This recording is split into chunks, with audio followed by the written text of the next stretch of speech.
This video is a flight instructor lesson. We're starting the fundamentals of instructing, which is area of operation 1, and task A, which is effects of human behavior and communication on the learning process. And so that's what we're going to talk about today. So we'll talk about what is human behavior, needs, personalities, motivations, emotion, age, communication, etc., and how all that affects the learning process. So for learning, just learning is a challenge, and learning is a change of behavior as a result of experience. So to successfully accomplish the task of bringing change of behavior, we have to understand how people act.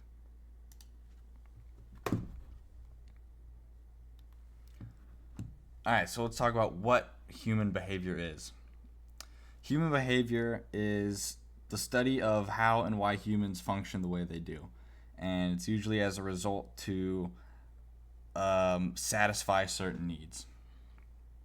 So flight training, for example, is just a way to satisfy the need to want to get their license, for example. It's just a means to an end.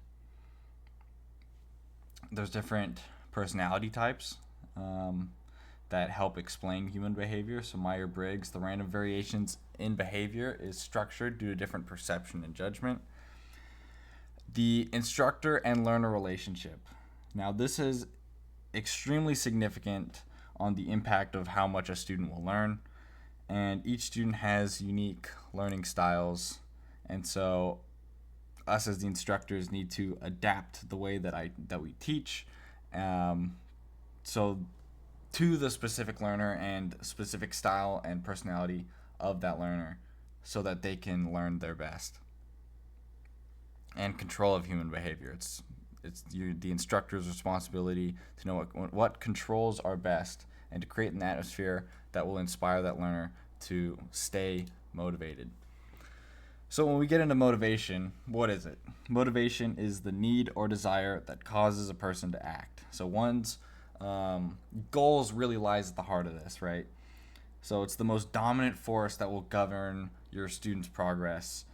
So understand what motivates your student. If you've got someone who's coming in and they want to go, 0 time to airline pilot as soon as possible, if they enter some sort of learning plateau or start to get discouraged or their motivation wanes down, let them know their original specific aviation goal and how them continuing to put in work will help them achieve that goal. So using whatever their specific goal is, we can use that to help motivate students. A large reason people don't continue flight training beyond the high cost of flight training is the fact that people will lose motivation and they'll give up. Drops in motivation are natural. I've definitely had drops in motivation. Remind learners of their goals and reasons for training. Then to maintain motivation, reward their successes, present them with challenges, and that'll aid to maintain motivation. If everything's too easy, they might become, if you don't have a significant enough challenge, they won't feel the reward and success after making an accomplishment and might get bored and want to give up. Let's talk about the elements of human behavior. So we're going to get into Maslow's hierarchy of needs. So this pyramid here will help students satisfy their needs in a manner that will create a healthy learning environment. All right, so at the bottom here we have our physiological needs. So pretty much our biological needs, to eat, drink, use the restroom, sleep. If you're sick, you're not meeting your physiological needs. So if you have a sick student, they're not going to learn. If you have a new student that becomes motion sick and you're trying to continue the lesson, it's not going to work. If you sense that your student is getting sick, land and just pick up where you left off on a different day. So that's the base of all our needs. The next is security. So this is just the need to feel safe. So how we can make students feel safe in the cockpit is by letting them know, the why and how behind everything, so that they know why they're feeling this specific beep, sound, G forces, vibrations, whatever they're feeling, so that they can feel safe in the aircraft. The next is love and belonging. So the need for association. Students are out of their normal surroundings during training. A lot of them have never even been in a small general aviation aircraft before. So that makes this need for them more pronounced. Let them know that they belong there and they can do this. And the next is their esteem. So there's self-esteem, and then there's external esteem. So the need for high level of self-respect is that self-esteem, and then respect from others is external. So you can help build up a student's external esteem by encouraging them to continue and motivating them. Then we have, in between these two here, is our cognitive and aesthetic needs. So our cognitive is the need to know what's going on around you so you may have control over your situation. So again, letting the students know the why and how behind everything, so that when they're, on the flight controls, they know why, they're experiencing something, why the stall warning horn went off when they increased their bank angle while they're holding their altitude, and what they need to do to correct that. And so that gives them a better sense of control over the outcome of the environment that they're in. Then there's the aesthetic. So this is the need connected to human emotions. It's when you like something without kind of knowing why, you just simply like it. If you look at a sunset, or a nice like architecture or whatever, that's that aesthetic need. So you'll have some students that come to you and they just love airplanes, they love to fly, and they have a super big interest in aviation. They meet that aesthetic need. Some people want to fly just because it would be easier for them to fly to work, and they don't really care about flying, so they wouldn't meet that aesthetic need. Then the pinnacle of all needs is this self-actualization. So it's the need to do what you were quote born to do, so to fulfill your a higher purpose. Now this can be the most rewarding to see your students fulfill as an instructor, but it also can be extremely challenging, and it's a bit of a double-edged sword, because if I have a student who comes from 3 generations of pilots, and all of a sudden he's excited, he's going to be like his dad and his grandpa, and he's going to be a pilot as well, and he starts to struggle and he's not able to get that self-actualization, that can like cut deep and really hurt. And so that's why it can be that double-edged sword of being difficult to help students get to that point. All right, so we'll talk about some elements of human behavior. So we'll talk about defense mechanisms. Defense mechanism is just a subconscious psychological reaction to protecting yourself from uncomfortable realities. So our acronym for our defense mechanism is Dr. FCPR. So these words will spell out Dr. FCPR. So we'll start with denial. Denial is the refusal to accept reality and never take responsibility. Like, it's never your fault, and you're protecting that ego, and won't take responsibility. Repression is next. Repression is when you force information into the subconscious. You go through some sort of experience, and then as your brain, as a safety mechanism, forces that memory into the subconscious. Displacement. Redirecting negative feelings towards another. So you can have, imagine if a student is angry with their spouse, and then they come to flight training and they take it out on their instructor, or the instructor taking it out on their student. Both, of course, should never happen, but that is the displacement defense mechanism. The next is rationalization. Remember, we're doctor, and then we'll do FCPR. So the R here is rationalization, justification of actions with excuses. You could be in the middle of doing your before landing checklist, and ATC cuts you off and gives you your landing clearance. You read your clearance back, and then you forget to go back to your before landing checklist, and your excuse was ATC was distracting me. There's always an excuse. Fantasy. This is the daydreaming and avoiding reality by imagining a better outcome. You've got a student who wants to be in the airlines, an airline pilot, and he's, instead of focusing on working on how his landings have been rough recently and how he's going to affect that, he daydreams about what it's going to be like sitting left seat in the 777 one day. Compensation, balancing weakness by emphasizing the positive compensation. So if you have a student that has bad steep turns, and you try to coach them through more steep turns, and they say, well, my slow flight was good. Well, my ground reference maneuvers were good. He's compensating. Projection. Projection is blaming errors on others. The biggest example you'll get is I failed my check ride because I had an unfair DPE and he was mean and he was terrible. So he's placing that blame on someone else. And the last one here in the Dr. FCPR acronym is reaction formation, saying the opposite of what they feel. Maybe you have a brand new student, they've only been in general aviation aircraft a couple times, we encounter some turbulence, you ask them how they're feeling, it's like, hi, yeah, I'm doing so great. When in reality, they're like dying inside because they're like freaking out. They think the plane's gonna like crash at any moment. It's saying the opposite of what you really feel. So these are defense mechanisms that you will encounter with students. Now let's talk about some learner emotional reactions. First is anxiety, the feeling of worry or nervousness or uneasy about something that's going to happen. To counter feelings of anxiety, emphasize to the student the positive and benefits of flying, and and the pleasurable experiences of flying. It's not on here, but I'm going to talk about is stress on the next slide. Yeah, okay. Stress is on the next slide.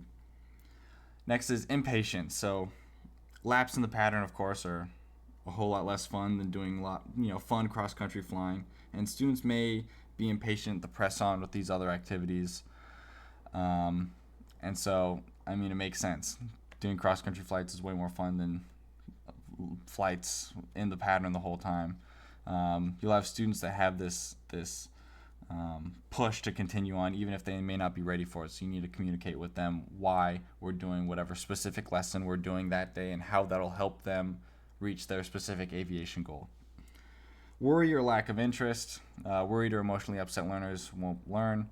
So if you have a student who's not interested or worrying about flying, go through that I'm safe checklist with them and help them sort that out. Physical discomfort, illness, fatigue, dehydration. Students who are experience discomfort won't learn as well. So remember Maslow's hierarchy of needs, where we had those physiological needs as the base of all our needs. If I have a sick student, then that collapses the whole pyramid, and that student's not going to learn well. Apathy due to inadequate instruction. Students who feel their instructor is unprepared and potentially gives poor lesson plans can become apathetic, lose motivation, and give up.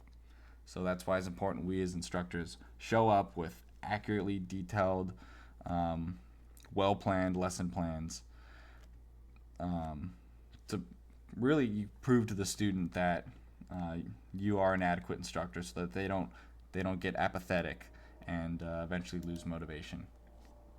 Now we'll talk about stress. Stress is the body's physical and physiological reaction to demands placed upon it. There are some normal and abnormal reactions to stress. So normal reactions to stress would be rapid, rational actions with extreme sensitivity to the surroundings. Abnormal would be things like extreme over-cooperation, severe anger, mood swings, random responses, even laughing and singing. So seriously abnormal learners, if you have that, stop instructing them. Arrange for another instructor to fly with that student as a sort of evaluation talk to that instructor about what they think as well, and then make a determination together if you think this person should continue flight training or if they should stop. Teaching the adult learner. The average age of the aviation student is in their 30s. So most students you're going to have are adults. Adults are independent and goal-oriented. They'll have life experience to draw upon. Providing them with a syllabus is important, with well-defined objectives to help them maintain their goals, because their self-respect and self-motivation is of a stronger importance to the adult learner. And of course, like anyone, they should be shown respect.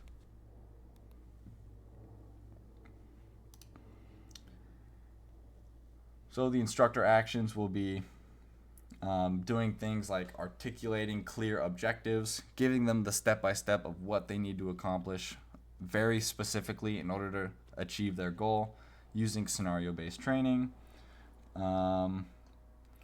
Use books, instruction, and computers. It's more popular with adults. So refrain from spoon feeding. Allow your student to, give them resources for them to self-study as well. And set a cooperative learning climate. You're helping them learn.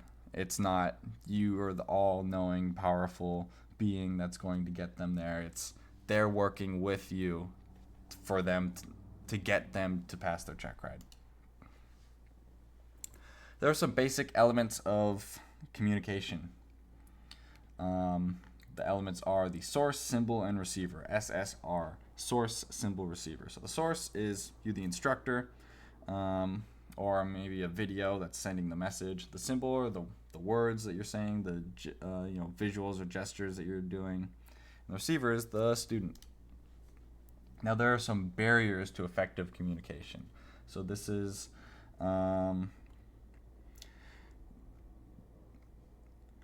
so we have some barriers to effective communication. There is, I'll start at the top, lack of common experience. A new learner doesn't have all the, technical aviation vocabulary and jargon that you have. As an instructor, I've been flying for about 4 or 5 years now.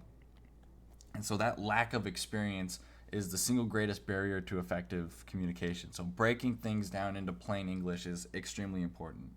Next is confusion between symbol and the symbolized object. A word is confused with what it is meant to represent.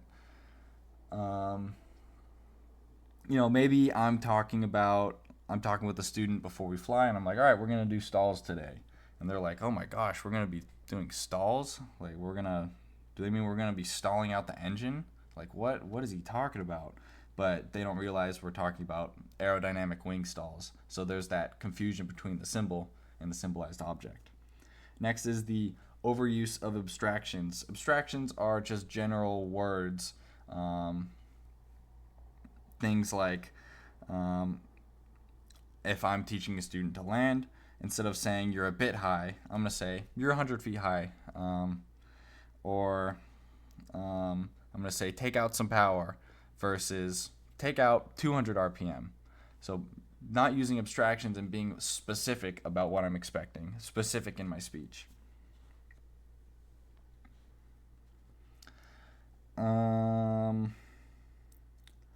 External factors, so if there's a physical problem like injury, hearing loss, environmental condition like noise, if you have a student that has like headphones that die, that interference can disrupt the learning process.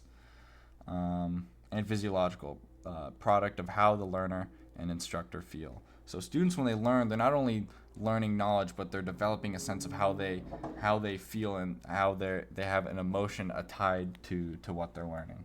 And so if they are developing these negative emotions towards what they're learning, that will break down effective communication. Now let's talk about effective communication. This acronym I like to use is LIQUIR, because that's what these spell out, LIQIR, and that helps me memorize this the acronym here for effective communication. So I'll do it in the order of that acronym. The first one here is for L is listening. Listen carefully to your student. Don't just hear them when they're explaining something. Think before answering. Don't interrupt them. The first I I'm going to do is instructional communication. Instructors are at their best when they know what they're talking about and they understand and discuss things they know very well. So explain the why and how behind everything and let students understand that. Q is questioning. Good questions can determine understanding level. Ask well-directed questions to your students. And also ask for your students' feelings on the subject, asking open-ended questions as well as focused questions. The next I is instructional enhancement. A good instructor, a good pilot is always learning. The deeper your knowledge, the better you can convey it. So getting the flight instructor license really is a license to learn. Learning does not stop once I become an instructor. In fact, I'm going to learn so much as an instructor. So stay up to date on regulations, documents, and resources. And the R here is role playing, practice instructing. Another way you can role play to help students develop effective communication is it can just be useful to pretend to be in a specific environment. For example, playing the role of air traffic control to help a student develop their communication skills on the radios. Recognizing and accommodating human behavior. Working knowledge of behavior. This helps instructors better understand learners and leads to successful instruction. If I see a learner struggle on a certain maneuver and all of a sudden I see them being like, oh, I was doing better on this other maneuver, so it's okay. I'm like, okay, wait, that's a defense mechanism. They're doing the compensation defense mechanism right now. Well, okay, I want to develop their confidence in this maneuver, so let me help them do that. So you can kind of see how human behavior and just little ways like that can help you become a more effective instructor. Understanding and adjust for different personalities, motivators, learning styles. Everyone you get is going to be different. You're going to have to explain the same topic many different ways for different people to understand it. Maybe you have someone who's more of a visual learner or an auditory learner or a kinesthetic learner where you take them out on the ramp when you're talking about aircraft systems and let them feel the flight controls and you point to all the different things. It vastly differs from one person to the next. All right, that is about it for effects of human behavior and communication on the learning process.